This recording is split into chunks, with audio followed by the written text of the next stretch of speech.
All right, the reverse lunge is not just a nice exercise, not a good exercise to incorporate. It's a fundamental core movement pattern that every single person should work on if you're not currently able to do it. Now, even Krista, when we started on this last summer, it was very difficult for her to get her reverse lunges down, and that correlated well with her knee pain. And as she gets more control over her knee and hip stability, her knee pain starts to get better.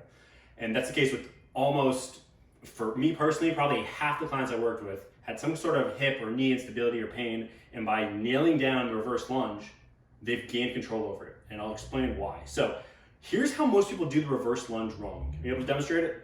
Mm-hmm. Okay, so here's the wrong way to do the reverse lunge. Putting all the weight in the back leg. Go ahead. So stepping back there. So actually do that again and then pause at the bottom. Okay, so number one, she put all the weight in her back leg. Number two, she's straight. Now, this looks aesthetically nice, right? Like her body's right in between, her torso is upright, she has good posture. It's completely wrong and it's very bad for you.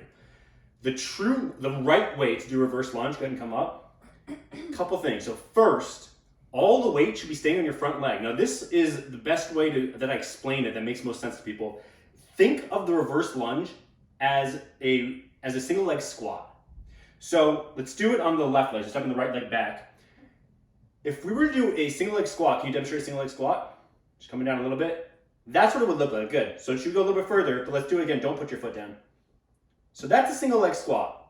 Now, you should be doing the same thing with the reverse lunge. You're just gently resting the back toes on the ground to give yourself a little bit of stability. So it makes it a little bit easier, but it should be the same movement. So think of the lunge as a reverse squat, and then everything starts making a little bit more sense from there. So let's show a squat real quick to show the mechanics. So with your feet, yeah. Okay, good. Pause right there. So look, so she's bending at two joints, her hips and her knees, right? So her knees are bending. So her knee is in between her ankle and her toe. She's bending at her hips, keeping her spine, it's flat, it's straight, but she's leaning forward at her hips. So that incorporates the glutes and hits every part of her legs. Go ahead and come up. So that's how your mechanics should look when you're doing a reverse lunge. When you step back, you shouldn't be upright. And here's a cue you can use. When you're doing the reverse lunge, when you step back, if you think for a second, if I were to not have my back leg on the ground, would I still be standing? If the answer is no, then you're not doing it right. All your weight should be in that front leg. The back leg should just be for balance, just barely resting your toes. You should be able to take it off and still stay standing. Okay, ready? So let's show the right way to do reverse lunge. So step the right leg back so you can see your left leg. Okay. So this is the right way to do the reverse lunge. So stepping back, she leans forward, hold there for 2 seconds, the knee right above the ground, then she pushes forward. Good, let's do that again. So she keeps her abs, her glutes tight. As she comes down, she holds for 2 seconds, and then comes up.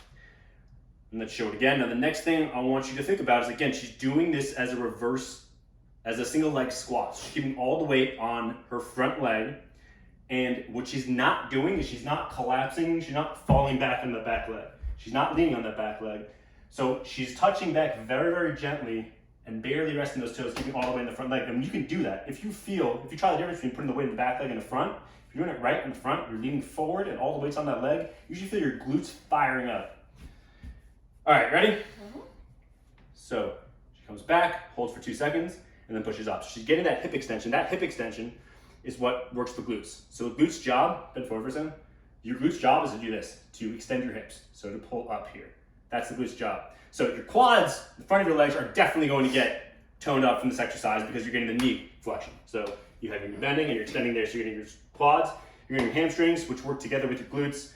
So you're gonna literally hit every part of your legs if you're interested in toning up. But more importantly, all of you definitely want to be healthy. You want to have healthy, functional limbs, muscles, joints, and nailing this down is going to find your weak spot. You'll find, do I have trouble balancing on my front leg? Do I have trouble firing my glute? Can I not feel my butt working at all? Do I have trouble where my knee's going very far forward and my knee's hurting? Do I have trouble that my hips are out of alignment and so I'm leaning to one side and that's causing knee or ankle pain? You'll find whatever the issue is there, and then you'll have a great personal trainer and they'll solve it for you and you'll be good to go.